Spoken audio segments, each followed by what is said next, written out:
பிறந்தநாள் விழா என்ற பெயரில் MDMA உள்ளிட்ட போதைப் பொருட்களுடன் நள்ளிரவில் நடைபெற்ற பார்ட்டி தொடர்பாக 5 பேர் கைது செய்யப்பட்டிருக்கிறார்கள்.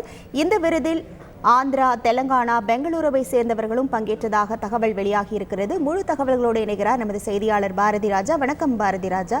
இந்த கைது நடவடிக்கை குறித்தான முழு விவரங்கள் என்ன?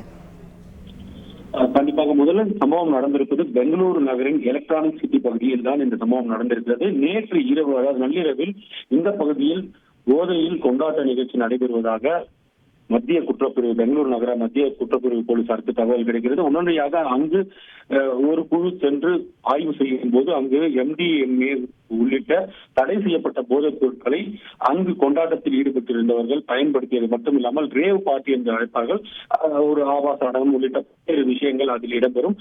அந்த பார்ட்டியிலும் ஈடுபட்டிருந்தது தெரிய வந்தது. இது தொடர்பாக 5 பேரை தற்போது கைது செய்திருக்கிறார்கள். இந்த கைதானவர்களில் முக்கியமானவர் அந்த பண்ணை வீட்டிற்கு சொந்தமான கோபால் ரெட்டி என்பவர் கைது செய்யப்பட்டிருக்கிறார். அதே போல இந்த நிகழ்ச்சியில் தெலுங்கு நடிகையான ஹேமா அவர்களும் பங்கேற்றிருப்பதாக தற்போது தகவல் வந்திருக்கிறது. இதை தாண்டி பல்வேறு வியாபாரிகளின் பிள்ளைகள் உள்ளிட்ட முக்கிய புள்ளிகள் இந்த விழாவில் பங்கேற்றிருக்கிறார்கள். ஒட்டுமொத்தமாக 113 பேர் இந்த நிகழ்ச்சியில் கலந்து கொண்டதாக தற்போது போலீஸ் வட்டாரங்கள் மூலம் நமக்கு தகவல் தெரிய வந்திருக்கிறது. இதில் 5 பேர் தான் தற்போது அதிகாரப்பூர்வமாக கைது அறிவிப்பு வெளியிட்டிருக்கிறது பெங்களூரு போலீஸ்.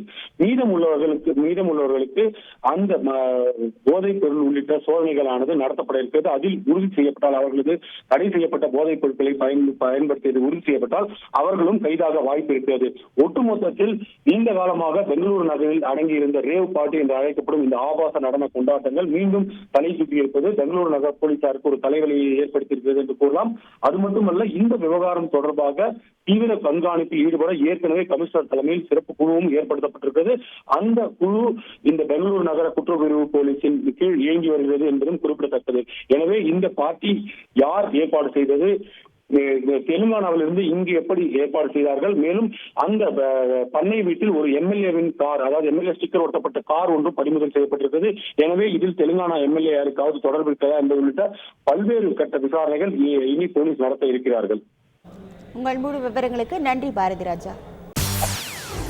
செய்திகளை உடனுக்குடன் தெரிந்து கொள்ள உடனே சப்ஸ்கிரைப் பண்ணுங்க.